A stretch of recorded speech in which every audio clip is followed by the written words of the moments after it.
louvado seja Deus, amém? E as palmas ao Senhor em nome de Jesus. Deus te abençoe, evangelista Nelson. Graças a Deus, né, igreja? Foi uma bênção ontem, que eu nem lembrava que foi ontem, né, Arlete? A Arlete, a irmã, os evangelistas, enfim, irmãos, oramos por todos. Tem sido uma ordenança do Senhor, vamos repetir. Aí oramos as 2 primeiras horas, depois a gente cantou mais ou menos 1 hora, né? Foi uma bênção. Eu chorei, eu dei risada, eu falei muito com Deus, foi coisa tremenda, amém? Irmãos, olha só, terça-feira temos culto às 19h30, quarta-feira, às 18 horas, temos culto, quarta-feira, às 15 horas, temos culto. E quinta-feira temos culto às 19h30. Sexta-feira vamos ter oração à meia-noite, né? E em nome de Jesus, eu quero lembrar vocês que não vai ter mais aula de violão. Tá bem? Infelizmente, o irmão não pode dar aula para a parede. Então não vai ter mais aula de violão. E dia 21, vamos ter reunião de obreiro, às 19h30. E às 19h30. Então, horário eu esqueci de pôr. E também nós iríamos fazer, no caso, o dia do sorvete. Mas, irmãos, o tempo está meio estranho, né? Um dia está sol, um dia está chuva, um dia está calor, um dia está frio. Então, em vez da gente fazer o dia do sorvete, a gente vai fazer o dia do cachorro-quente. Então, vai ser dia 21.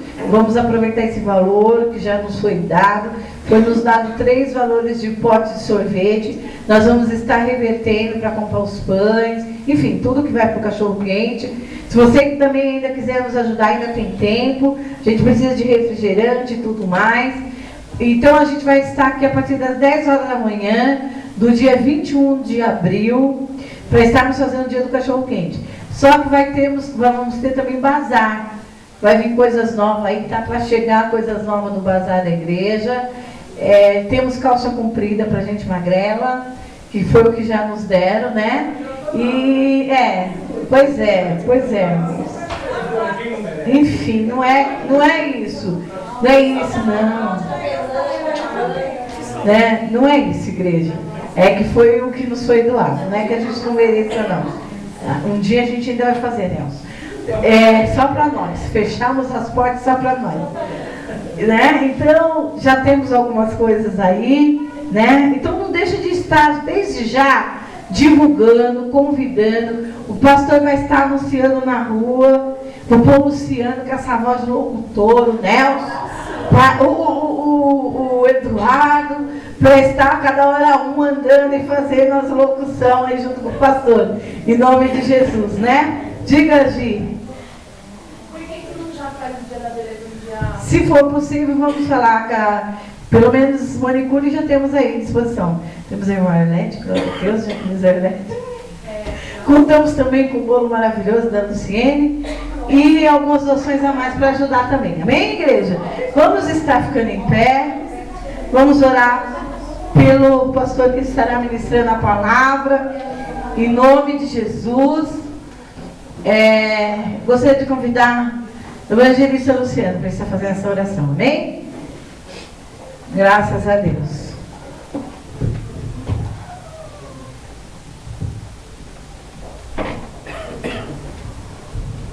Glória a Deus. Cumprimento a todos com a paz do Senhor, amém? Amém. Vamos orar. Soberano Deus e eterno Pai, em nome do teu Filho amado Senhor Jesus Cristo, meu Pai.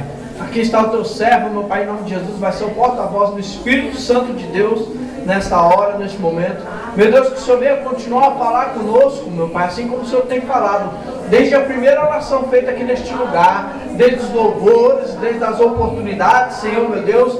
A palavra do Senhor diz que nem só de pão viverá o homem, mas de toda a palavra que sai da boca de Deus. E está aqui o teu servo, meu Pai, em nome de Jesus. Tu já colocaste uma palavra no teu coração, meu Pai, em nome de Jesus, que o Senhor venha falar conosco nessa noite, meu Pai, em nome de Jesus, que a palavra do Senhor diz que tu não despede os teus de mão de mãos vazias, meu Pai. Toma o teu servo nas tuas mãos e abençoa com o teu poder, a tua graça. É o que nós te pedimos e te agradecemos, em nome de Jesus. Amém? As palmas louvam o Senhor.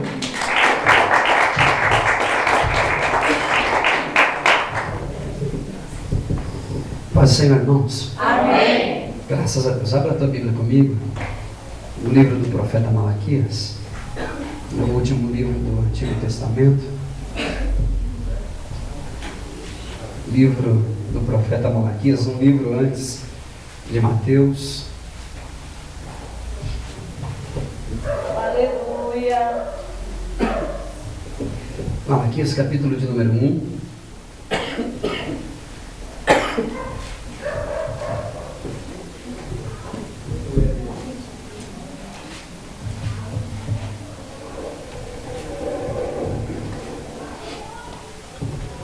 Capítulo de número 1 diz assim. Nós vamos ler um pouco sorteado, irmão. Acompanhe comigo. O capítulo 1, versículo 1 diz assim: peso da palavra do Senhor contra Israel. Só até aqui. Versículo 4: ainda que Edom diga, empobrecidos somos, porém tornaremos a edificar os lugares desertos, assim diz o Senhor dos Exércitos. Eles edificarão e eu destruirei, e lhes chamarão termo de impiedade e povo contra quem o Senhor está irado para sempre.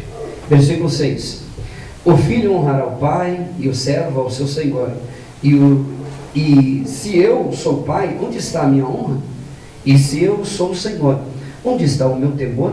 Diz o Senhor dos Exércitos. A vós, ó sacerdotes, que desprezais o meu nome e dizeis, em que desprezamos nós o teu nome? Ofereceis sobre o meu altar pão imundo e dizeis, em que te havemos profanado?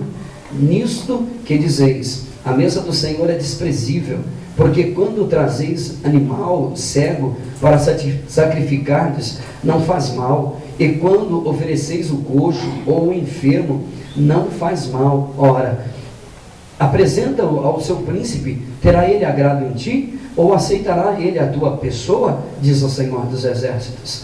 Versículo 10: quem há também entre vós que feche as portas e não acenda de balde o fogo do meu altar? Eu não tenho prazer em vós, diz o Senhor dos Exércitos, e nem aceitarei as vossas oblações. Versículo 13: e dizeis, eis aqui, que canseira, e lançastes ao desprezo, diz o Senhor dos Exércitos. Vós ofereceis o roubado, o coxo, o enfermo, assim fazeis a oferta. Ser-me-á aceito isso de vossa mão, diz o Senhor. Capítulo 2, versículo 2: se eu não ouvirdes, e se não propuserdes no vosso coração dar honra ao meu nome, diz o Senhor dos Exércitos, enviarei maldição contra vós, e vos amaldiçoarei as vossas bênçãos, e já as tenho amaldiçoado, porque vós não pondes isso no coração. Versículo de número 8, do capítulo 2: mas vós vos desviastes do caminho, a muitos fizestes tropeçar na lei, corrompestes o concerto de Levi, diz o Senhor dos Exércitos. Capítulo 3, versículo 6: porque eu, o Senhor, não mudo, por isso vós, ó filhos de Jacó, não sois consumidos. Versículo 7: desde os dias de vossos pais, vós desviastes dos meus estatutos, e não guardastes. Tornai vós para mim, e eu tornarei para vós, diz o Senhor dos Exércitos. Mas vós dizeis, em que havemos de tornar? Roubará o homem a Deus? Todavia vós me roubais, e dizeis, em que te roubamos? Nos dízimos e nas ofertas alçadas. Com maldição sois amaldiçoados, porque me roubais a mim, vós, toda a nação. Trazei os dízimos à casa do tesouro, para que haja mantimento na minha casa, e depois fazei prova de mim, diz o Senhor dos Exércitos. Se eu não vos abrir a janela dos céus, e não derramar sobre vós uma bênção tal, que dela advenha maior abastança. Versículo 13: as vossas palavras foram agressivas para mim, diz o Senhor. Mas vós dizeis, que temos falado contra ti? Vós dizeis, inútil é servir a Deus. que nos aproveitou termos cuidado em guardar os seus preceitos e andar de luto diante do Senhor dos Exércitos?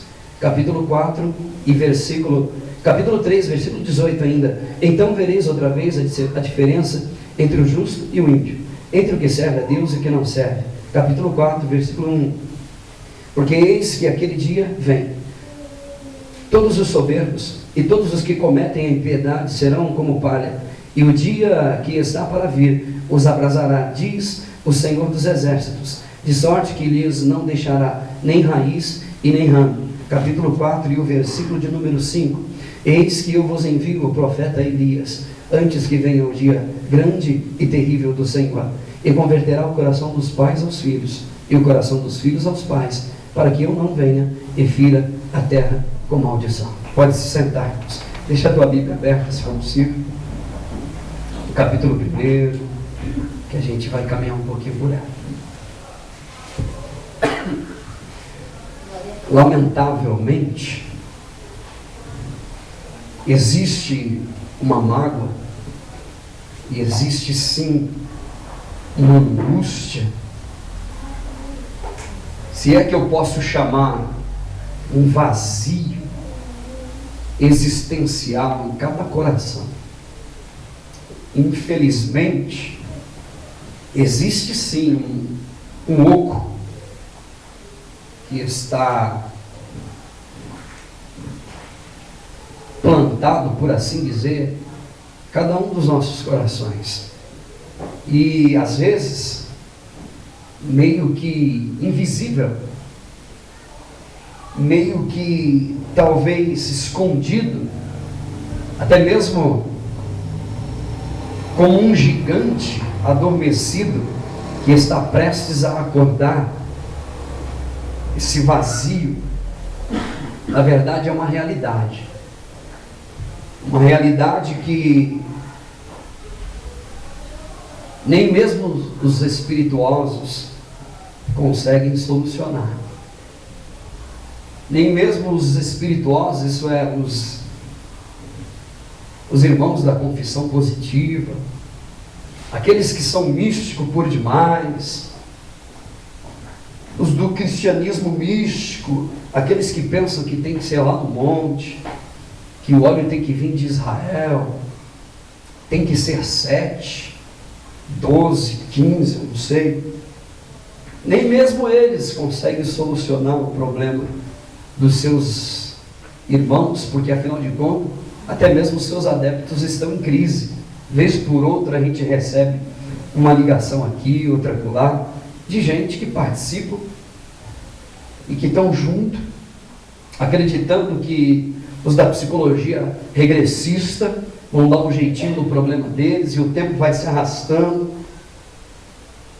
E a grande verdade é que é muito difícil para a gente. Como é difícil.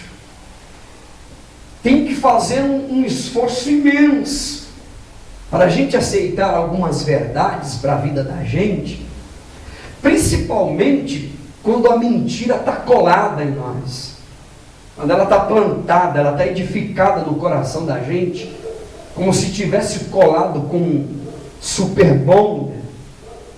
E às vezes quando a gente ouve a mensagem ou uma verdade, à primeira vista é difícil de aceitar, e é mesmo, verdade. Eu aprendi lá atrás, assim, eu vi, o pastor me explicou, a minha mãe falou para mim. E a bem da verdade é que nós não queremos aceitar a realidade como ela é de verdade. De fato, o que está acontecendo com a gente é que a gente quer aceitar aquilo que um dia nós já aceitamos como verdade. E aí, eu preciso de dizer que nós passaremos. Sim, nós passaremos e em breve iremos embora daqui. Como um conto ligeiro, diz a Bíblia, como um vapor ao redor do bule, diz a Bíblia Sagrada, sairemos daqui e a esmagadora realidade nos encerrará debaixo da plataforma da vida, e aí sim eu quero ver.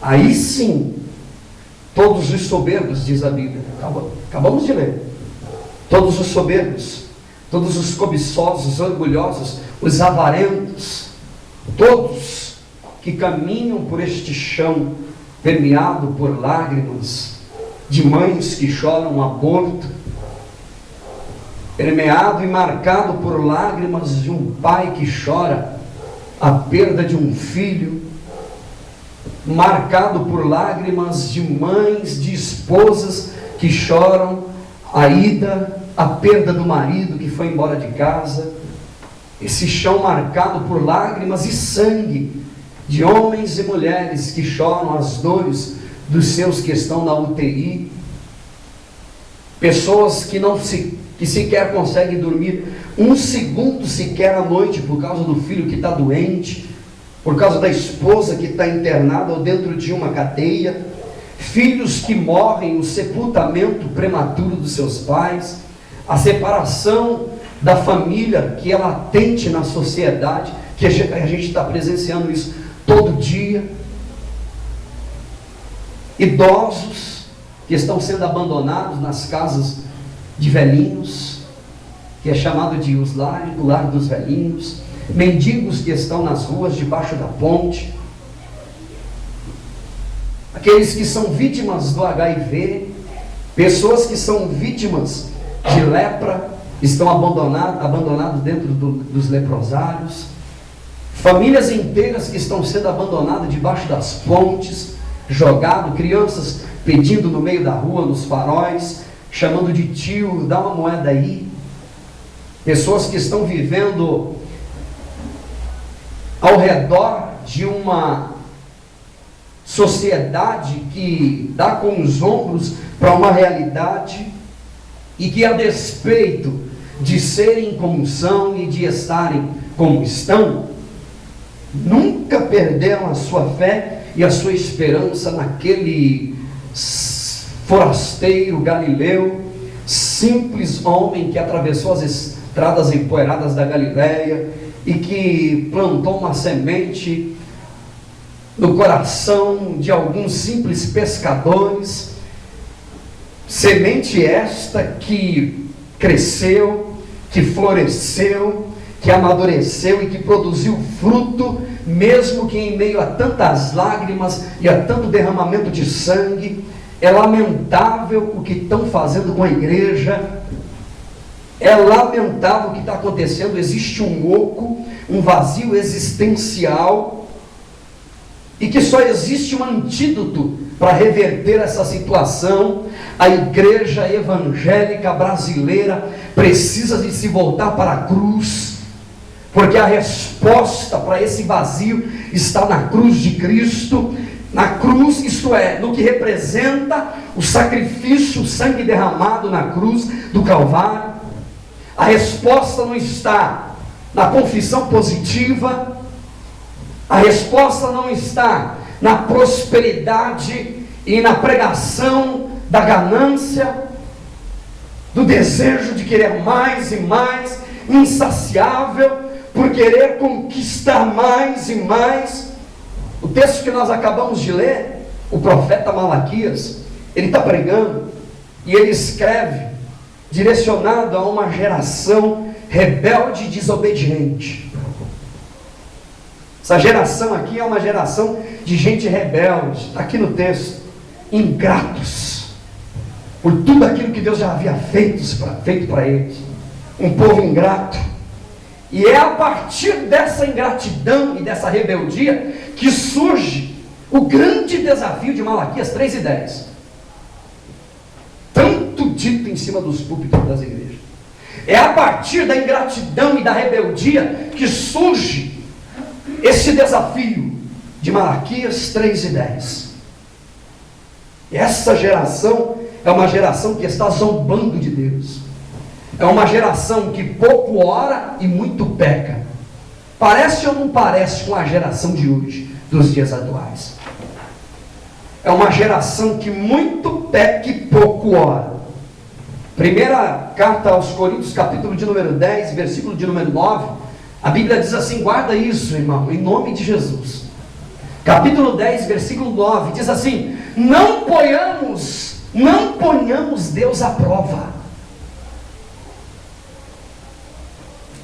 Não faça um teste com Deus. Não faça isso, porque quem fez morreu pelas serpentes do deserto, e tantos outros que faleceram.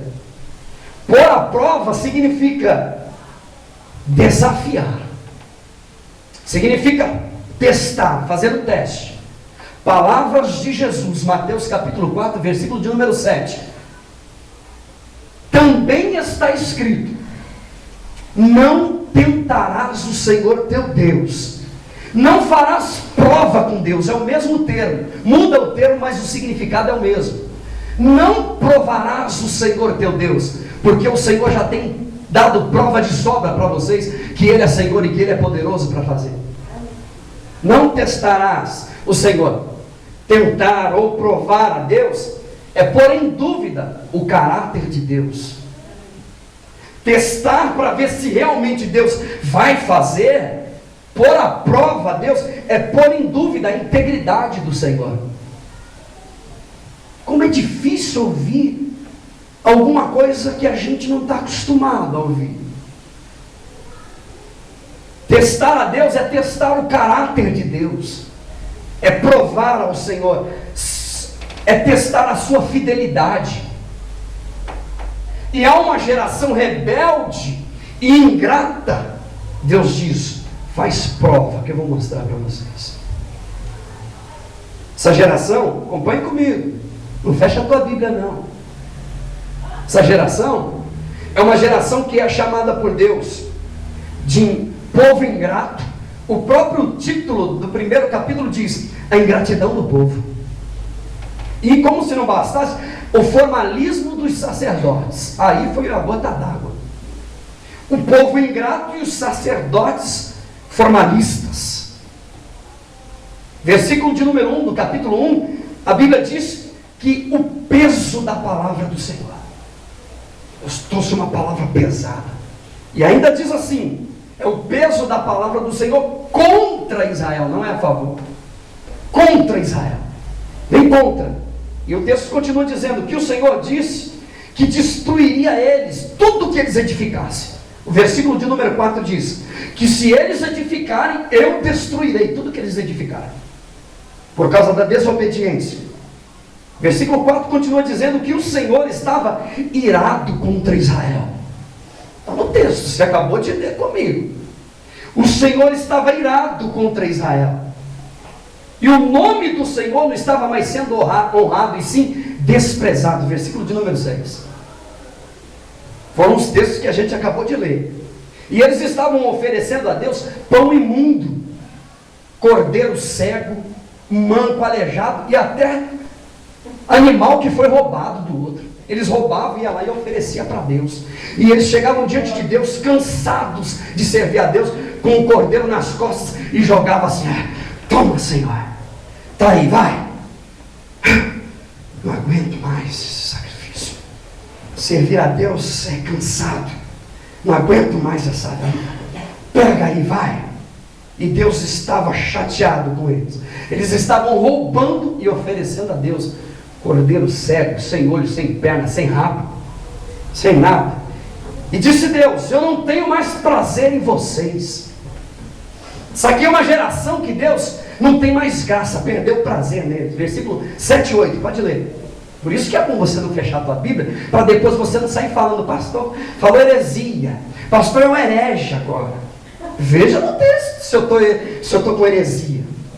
Deus está irado com o povo. Deus chega a dizer no versículo 10 e 13: eu não tenho mais prazer em vocês, porque o que vocês estão ofertando para mim está podre, pão imundo. E ainda Deus diz: eu amaldiçoarei as vossas bênçãos. Até quando vocês conquistar, eu vou destruir. E o Senhor chama eles de desviado, traidores, desviados. Está no versículo de número, capítulo 2, versículo 8. Desviados da casa de Israel. Porém, o Senhor os lembra que haverá o dia da prestação de contas, que está no capítulo de número 4, e versículo de número 1, que diz assim: porque eis que aquele dia vem, e ardendo como um forno, todos os soberbos e todos os que cometem impiedade serão como palha, e o dia do Senhor que está para vir os abrasará, diz o Senhor dos exércitos, de sorte que não deixará nem raiz e nem ramo.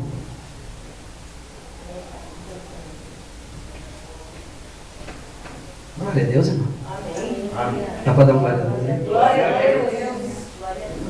Em primeiro lugar, eu quero dizer aqui, primeiríssimo lugar, isso daqui, irmão, é remédio para o teu umbigo e a medula para os seus ossos, viu? Isso daqui leva você à salvação.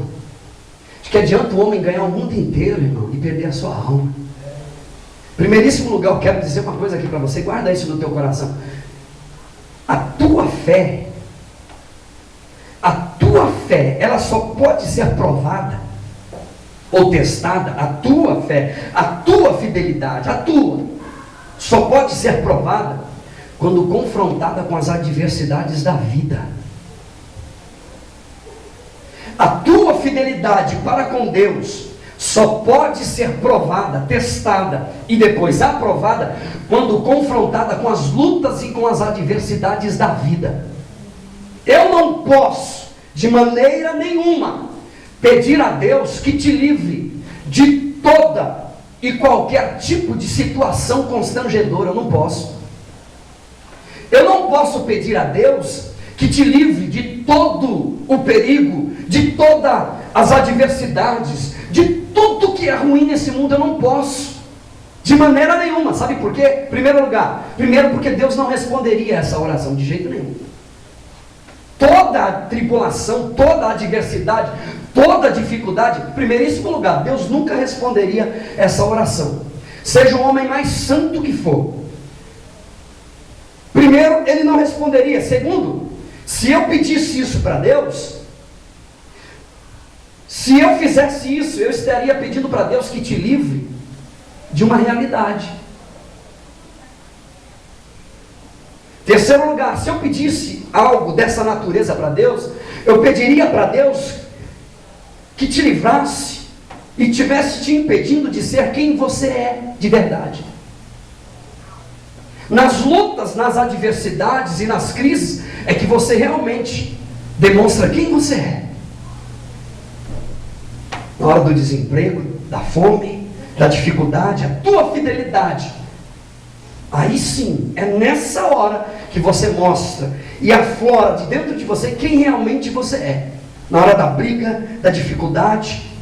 Se eu estivesse pedindo isso para Deus, eu estaria pedindo a Deus que te roube de uma oportunidade que você está tendo de provar, acima de tudo, para você mesmo, que você agora é uma pessoa melhor.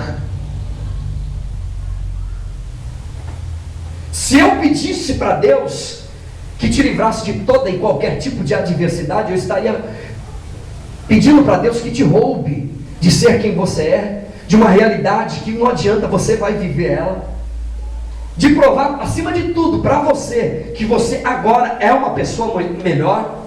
E é por isso que todos os homens que manifestaram o poder de Deus na Bíblia Sagrada, tiveram que viver em fraqueza. Você se lembra de Paulo? Para que eu não me exaltasse pelas excelências das revelações que foi me dado, pelo poder que Deus me dá, foi me dado juntamente com isso um espinho na minha carne.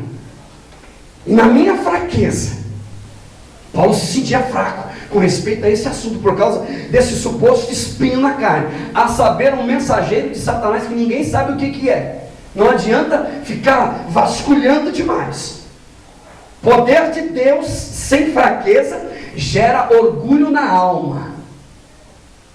Poder de Deus sem fraqueza gera demônios no teu ser. Poder de Deus sem fraqueza, até discípulo se torna traidor. Poder de Deus sem fraqueza, até querubim da guarda se transforma em acusador dos irmãos. Junto com o poder tem fraqueza.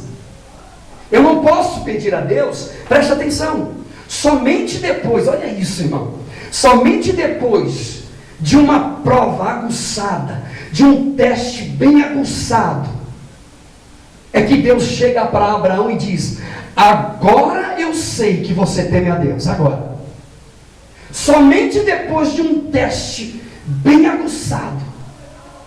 E que teste? É que Deus diz para ele: agora sim, Abraão, agora eu sei que você teme a Deus.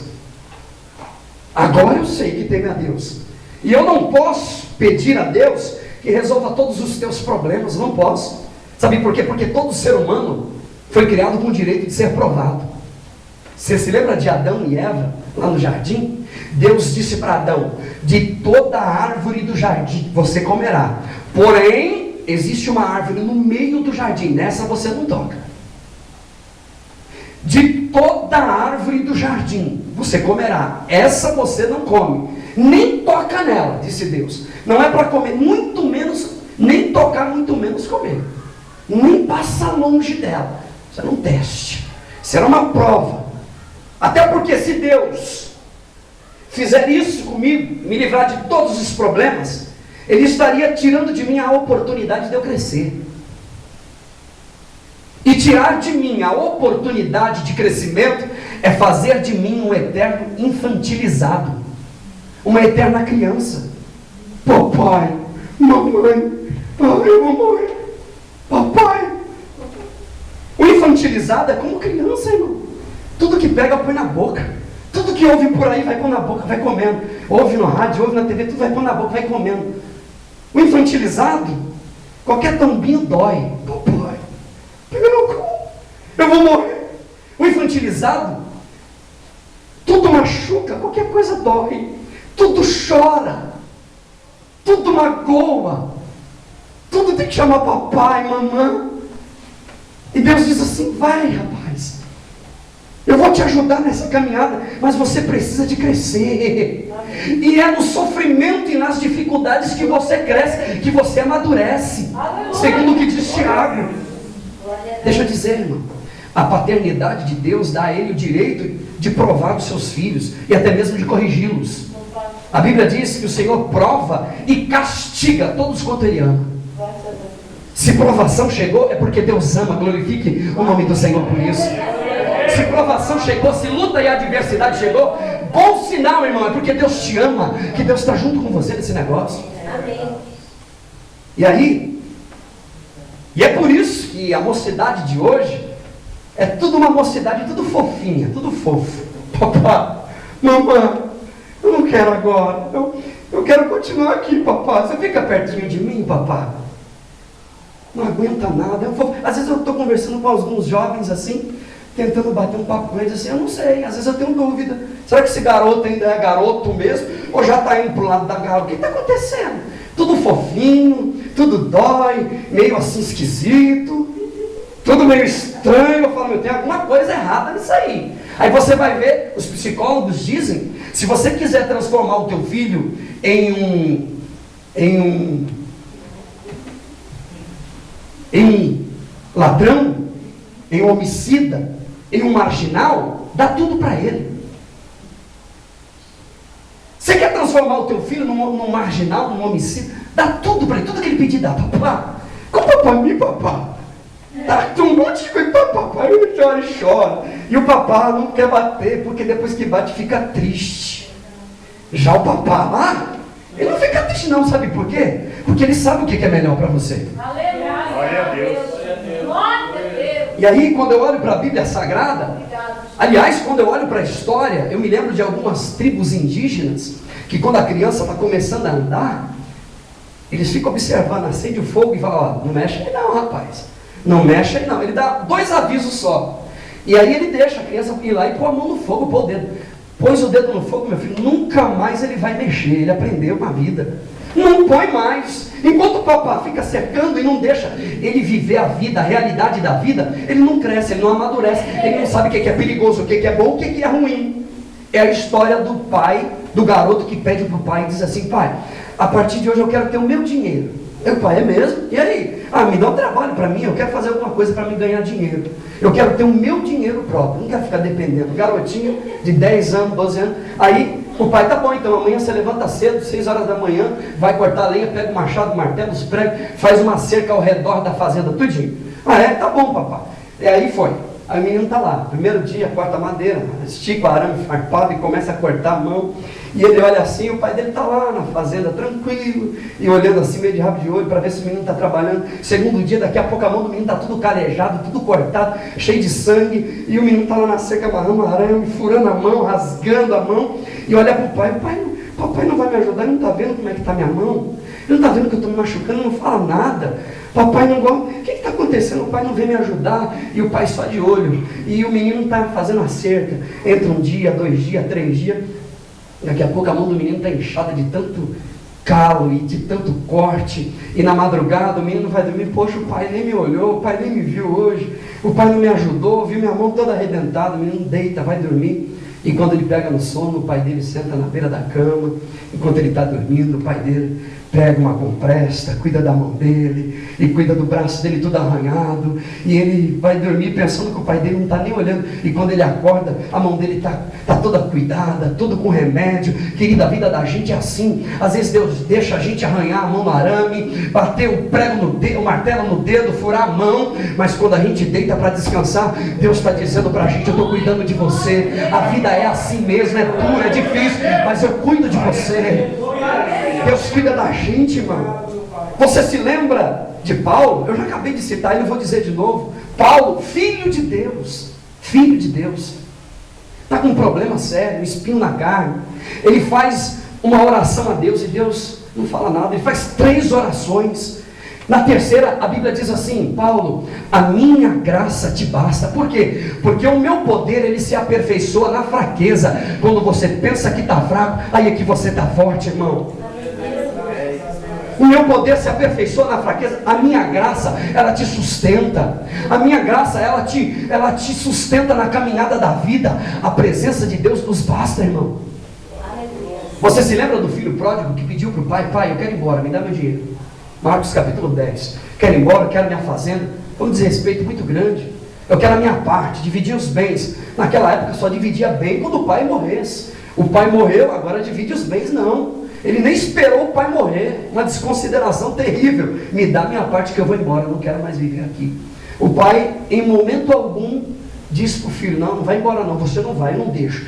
Ele pediu: você quer mesmo? Tem certeza? Talvez argumentou com ele, mas no final entregou tudo. O filho foi embora. Depois que desperdiçou tudo, querido, quem desperdiça as oportunidades da vida acaba num chiqueiro de porco. Ouça o que eu estou te dizendo. Essa nação aqui está desperdiçando as oportunidades da vida. Porco tem comida e ele não tem comida para comer.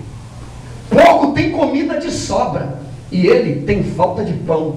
Por quê? Por causa da ingratidão e da desobediência. E aí diz a Bíblia que quando ele caiu em si, quando ele amadureceu, quando ele cresceu um pouquinho lá do lado de fora, diante das lutas e das adversidades, diante das decepções, diante de tudo que aconteceu, que ele perdeu tudo, ele caiu em si.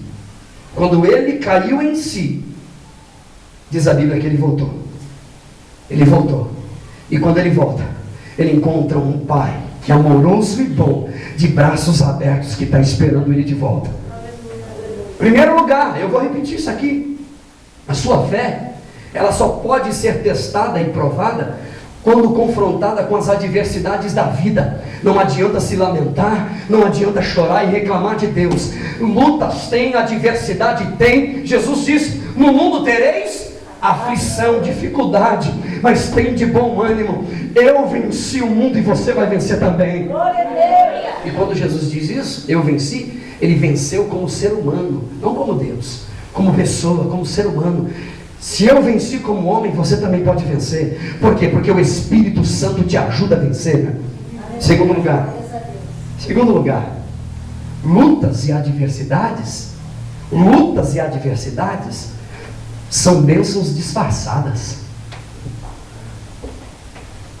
Lutas e adversidades são bênçãos disfarçadas. Às vezes a pessoa não percebe e não entende, mas por detrás daquela luta dele está vindo a vitória lá embaixo. Lutas e adversidades. Você se lembra de Gideão? O povo de Israel está cercado. O povo, os amalequitas, medianitas, está cercando Israel. Gideão entra em crise, está palhando trigo no lagar. Chega um anjo e diz para ele: Gideão, varão valoroso, o Senhor é contigo. E olha a pergunta dele: ora, se o Senhor é comigo, por que tudo isso me sobreveio? Essa é a nossa pergunta diária. Se o Senhor está do meu lado, por que está acontecendo isso? E olha uma coisa, não é a primeira vez que isso está acontecendo. Se não me falha a memória, já é a 6ª ou a 7ª vez que tudo que eles plantam, os medianitas, os amalequitas, vem e toma. E a pergunta dele não é por causa dessa invasão, é por causa de tantas invasões e tanta destruição. Se o Senhor é conosco, por que tudo isso está acontecendo com a gente? O anjo nem responde, ele diz assim: o Senhor é contigo, varão valoroso. Para quem entende, um pingo é letra, meu irmão. É exatamente porque o Senhor é contigo é que isso está acontecendo na tua vida, meu irmão. Você acha que o diabo vai ficar olhando você caminhar com Deus, não vai tentar destruir com a tua vida? Você acha que o inimigo da tua alma vai continuar olhando a tua família inteira, a tua família junta, unida, e não vai fazer nada para destruir o teu trabalho, o teu serviço, a tua empresa, aquilo que você está vivendo lá, onde você vive? Ele não vai tentar destruir o que você tem, o que Deus te deu? Você acha que ele vai ficar parado? Gideão está estranhando. Ora, se Deus é conosco, por que está acontecendo isso? Que estranho!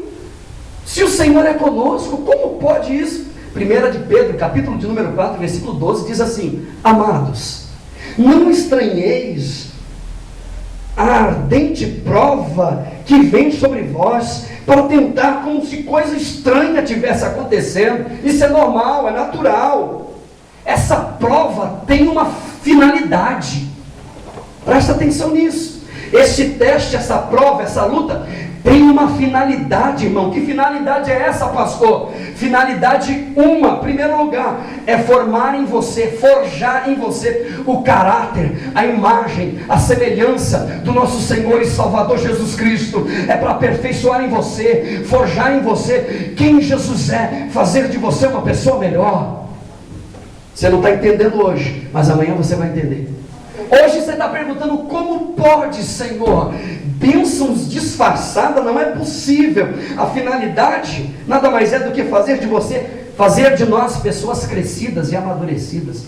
Senão a gente vai ficar o tempo inteiro dizendo: papá, mamãe, ô papá, criança está aprendendo a andar, o pai vai segurando, e vai segurando. 6 meses, não sei, 7, 1 ano, daqui a pouco ele solta, a mãe segura do outro lado, foi, daqui a pouco, chega. Vai, meu filho, caminha sozinho, eu vou te ajudar. Dia a dia eu estou aqui, papai está pertinho, tá bom? Mas vai, caminha. E nessa caminhada, ele continua guardando a gente, protegendo a gente. Mas quem caminha é você. Quem anda é você. Você se lembra da resposta que Sadraque, Mesaque e Abednego disse para Nabucodonosor? Nabucodonosor convocou o povo, fez uma estátua gigantesca e disse: vocês vão adorar agora a minha estátua, o meu nome. Pode tocar a harpa, pode trocar os tambores, pode trocar os instrumentos todos, e eu não quero ver ninguém de pé, quero todo mundo de joelho, adorando a minha imagem, o meu nome. Sadraque, Mesaque e Abednego não se dobra. A notícia vai para Nabucodonosor. Nabucodonosor, rei da Babilônia. Tem 3 camaradas aí que são ousados. O povo tudo se dobrou, os 3 estão de pé. Opa, peraí, que negócio é esse? Eu quero ir lá ver. Chegou lá, os 3 sujeitos de pé. E aí, peraí, eu não acredito. Eu ouvi falar que tem vocês não querem se dobrar. Peraí, eu vou dar mais uma chance para vocês. Vamos tocar a harpa, vamos trocar os tambores, vamos tocar tudo de novo. E eu quero ver se vocês vão se dobrar ou não. Sadraque, Mesaque e Abednego, com a mesma voz, uma só voz, diz assim: olha, nós nem vamos responder essa questão para você. O povo tudo se dobrou, mas a gente não vai se dobrar não. Meu irmão, não se dobre diante das lutas e das adversidades da vida. O Deus que te chamou, Ele te garante, meu irmão. O Deus que te convidou para andar na presença dEle é o mesmo Deus que te garante e te sustenta.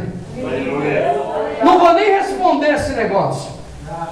Nem compete a nós responder, porque o nosso Deus, se Ele quiser, Ele não é obrigado a nos livrar. Se Ele quiser, Ele nos livra. Se Ele não quiser, a gente vai para a fornalha com muito prazer, mas a gente não se dobra. Meu irmão, aprenda isso na tua vida. Aconteça o que acontecer, não se dobre, não abra mão, não joga fora a oportunidade da vida que Deus está te dando. Sabe por quê? Porque a oportunidade é hoje, é já. É já, irmão. Se Ele quiser, Ele nos livra. Se Ele não quiser, a gente vai para a fornalha, não tem problema. E tem uma coisa, se Ele quiser, Ele nos livra da fornalha e da tua mão. Isso é, nos livra de morrer queimado, ainda nos tira de dentro desses muros, e o nome do Senhor será glorificado. Aí Nabucodonosor, aí é que ele fica enfurecido, manda esquentar mais vezes a fornalha, manda esquentar, porque agora sim, agora eu quero ver se eles aguentam. Esquentou a fornalha, se não me falha a memória, 7 vezes, é isso? E aí os camaradas continuam de pé, deixa arder, como diz o ditado. Deixa esquentar, porque a gente não vai se dobrar. E você se lembra em que refletiu a postura desses homens? Você se lembra em que refletiu a postura desses homens? Toda a nação de Israel se voltou para Deus. Toda a nação de Israel adorou a Deus. O nome do Senhor foi louvado. O nome do Senhor foi adorado. O nome do Senhor foi glorificado, meu irmão. Não se dobre, porque através de você, muita gente, há possibilidade de que muita gente se dobre diante do Deus de Israel. Não se dobre, meu irmão. Toda a nação. O nome do Senhor foi honrado, o nome do Senhor foi adorado. A Bíblia diz no Salmo de número 40, versículo de número 17: eu sou pobre, sou necessitado, mas o Senhor, Ele cuida de mim. Sou pobre, necessitado, mas Deus cuida de mim. Hoje você não entende, amanhã você vai entender. Lutas e adversidades são bênçãos camufladas. Espera só mais um pouquinho, que você vai ver, meu irmão, que Deus tem poder para mudar a tua vida. Deus tem poder para mudar a sua história, porque Ele é Deus, Ele continua o mesmo. Assim diz o Senhor aqui no texto que nós acabamos de ler: eu sou o Senhor e não mudo. Eu não mudo, diz o Senhor. Permita-me eu lhe repetir o que já foi repetido aqui algumas vezes. Não deixe o Senhor amando sozinho. Responda, corresponda a esse amor. Irmãos, a igreja está precisando de gente que não se dobre. A igreja está precisando de gente que não se dobre diante das adversidades da luta. Sabe por quê? Você enxerga o aqui e agora. Deus está vendo o amanhã. E o que Deus tem reservado para você é grande, meu irmão. Eu me lembro de um pastor chamado Paulo Leivas Macaléu. Ele ouviu falar que um amigo dele, pastor, havia morrido. Homem produtivo no reino de Deus. Não parava um dia. Pregava a palavra, evangelizava, ia em busca das almas. Morreu. Ele foi lá no sepultamento, no dia do velório. Ele chegou lá e disse assim, pôs a mão na testa do pastor e olhou para cima e disse: Deus, aqui quem fala é o pastor Paulo Leivas Macaléu. Deus, manda esse homem de volta. A gente precisa dele. Irmão, o homem saiu, ressuscitou. O nome do Senhor foi glorificado. Meu irmão, Deus quer te usar. Deus pode fazer isso. Deus tem poder para isso, irmão.